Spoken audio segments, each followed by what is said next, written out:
Okay, this page may or may not be on your notes. It depends where you printed it from.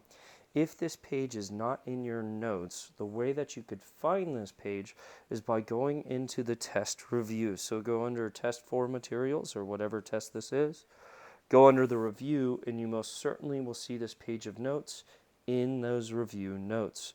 But you can go ahead and follow them now. This is just a little page that I made for you to see how you can use your calculator to verify your answers. Again, in class, I would expect you to show the work to this. If I ask for mean, I would expect you to add all the numbers together and divide it by what it is. Show the actual work on your page. Same thing with median. I would expect to see you organize the data in order and then find the middle. But we can use our calculators to verify all our answers, and that's what this page is about here. So the first thing you need to do is you need to remember what the notation is going to be in the calculator. Anytime you see the letter N in the calculator, when we do this, the one variable statistics, which is what we're going to be doing, anytime you see the number N, that tells you how many items there were. Anytime you see that E-looking thing X, it's called sigma X. That's the sum of all the data items. Anytime you see the X bar, that is the mean of those items. And anytime you see MED, that is the median of those items. So what I'm telling you right now is we can use our calculators to verify the mean and the median of any data sets. So go to any of the previous examples that we did on the previous pages, and you will be able to verify your answers using your calculator. So how do we do it? Well, the first thing we need to do is put the data set for whatever example that we're using in our calculator. So pick one of the previous examples and try to follow these directions to verify your answers from the previous pages. First thing I want you to do is look at your TI-30XS, and I want you to hit that data button. Once you hit that data button, you're going to see L1, L2, L3, and there may or may not be numbers in there. If there are numbers in there, you need to clear it out. So how do you clear out those numbers? Well, one way would just be hitting delete, delete, delete, delete, delete, and deleting every single one of those numbers, but that takes forever. So there is a quicker way to clear out those lists. The way that you clear out those lists very quickly is by hitting the data button twice on your calculator.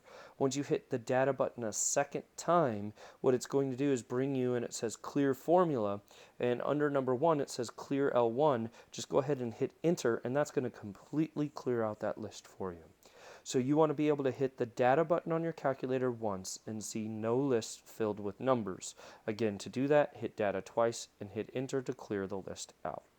Okay, so now that you have cleared out all of your lists, hit data on your calculator. You should see nothing in those lists. Now you actually type in the numbers. For instance, you might hit in, looking at one of our previous examples, it was 14, hit enter. 27, enter. 3, enter. 82, enter. 64, enter. 34, enter. 8, enter. 51, enter.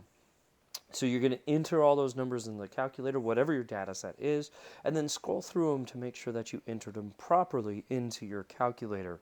Make sure, just double check your calculator matches what's on the page. Okay, now that you have your data entered into your calculator, you actually want to run what's called a one variable statistics.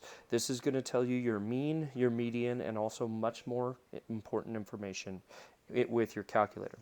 So the way that you run the one variable statistics, after you've entered your data, you hit the green second button, then the data button. So what you're really hitting is second stats, so second data for stat, and then you hit enter for the one variable statistics. You should see a little screen that says one variable statistics, and you hit enter on it.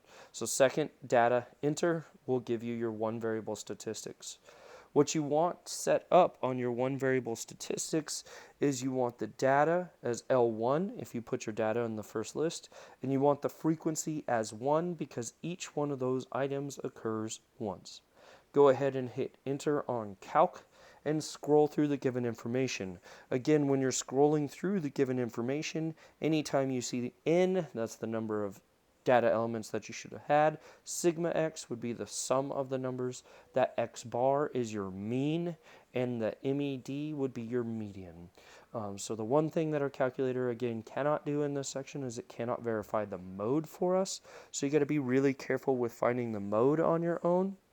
But it does verify the mean and the median for us, which is very nice.